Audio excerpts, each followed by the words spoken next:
حضرت عائشہ روایت کرتی کہ بلال رات کے وقت اذان دیتے تھے، یعنی تہجد کی مراد ہے. فقال رسول اللہ صلی اللہ علیہ وسلم کلوا واشربوا حتی یؤذن ابن ام مکتوم، یعنی کھاؤ اور پیو، یعنی بلال کی اذان پر سحری بند نہ کرو بلکہ کھاتے پیتے رہو یہاں تک کہ ابن ام مکتوم اذان دیں، اور ان کی اذان ایک طرح سے فجر کی اذان تھی. فإنه لا يؤذن حتى يطلع الفجر، وہ اذان نہ دیتے تھے یہاں تک کہ فجر طلوع ہو جاتی. قال القاسم ولم يكن بين آذانهما الا ان يرقى ذا وينزل ذا، اور ان کی اذان کے درمیان کو بہت زیادہ فرق نہیں ہوتا تھا، بس اتنا کہ ایک چڑھتا تھا اور ایک دوسرا اتر رہا ہوتا تھا. اب اس میں آپ یہ کہیں گے کہ شاید یہ کہ ایک کے بعد فوراً دوسری اذان، تو اس کا مطلب یہ نہیں. اس کا مطلب یہ کہ ایک جب اذان دے چکتا تو اس کے بعد وہاں بیٹھ کر اپنا ذکر وغیرہ کچھ کرتا اور اتنی دیر میں دوسری اذان کا وقت ہو جاتا. یعنی ان دونوں اذانوں میں کوئی کئی گھنٹوں کا فرق نہیں تھا بلکہ ایک مناسب سا فرق ہوتا تھا.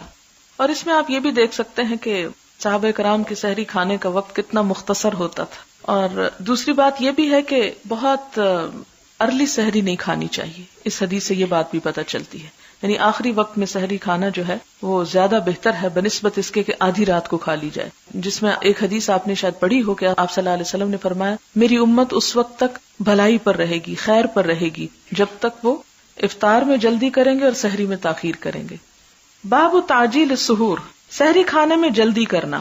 جلدی سے مراد یہ نہیں ہے کہ آدھی رات کو کھانا، مراد یہ ہے کہ نماز کا بھی خیال رکھا جائے. یہ نہ ہو کہ انسان سحری کھاتا چلا جائے، پہلے یہ کہے کہ ابھی تو اذان شروع ہوئی ہے اور پھر اذان ختم ہو جائے اور اس کے بعد یہ کہ ابھی تو 5-6 منٹ اور، تو اتنے میں نماز کھڑی ہو جائے. تو ایسا نہیں کرنا چاہیے. حدثنا محمد بن عبید اللہ حدثنا عبد العزیز بن ابی حازم عن ابی حازم عن سہل بن سعد رضی اللہ عنہ قال، سہل بن سعد کہتے ہیں کنت اتسحر فی اہلی، میں اپنے گھر والوں کے ساتھ سحری کرتا، ثم تکون سرعتی، پھر میں جلدی کرتا، ان ادرک السجود، کہ میں سجدہ پالوں یعنی نماز میں پہنچ جاؤں، مع رسول اللہ صلی اللہ علیہ وسلم، رسول اللہ صلی اللہ علیہ وسلم کے ساتھ. یہ اصل میں وقت بتاتی ہے سحری کھانے کا کہ سحری بالکل نماز کے قریب ترین وقت میں کھانی چاہیے، یعنی اذان کے قریب قریب.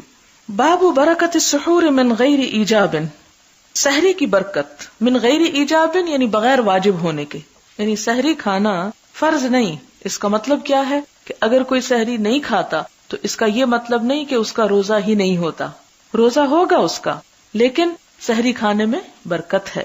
لأن النبی صلی اللہ علیہ وسلم واصحابہ واصلوا، کیونکہ نبی صلی اللہ علیہ وسلم اور آپ کے ساتھیوں نے مسلسل بھی روزے رکھے، ولم یذکر السحور، اور جس میں سحری کا ذکر نہیں کیا گیا.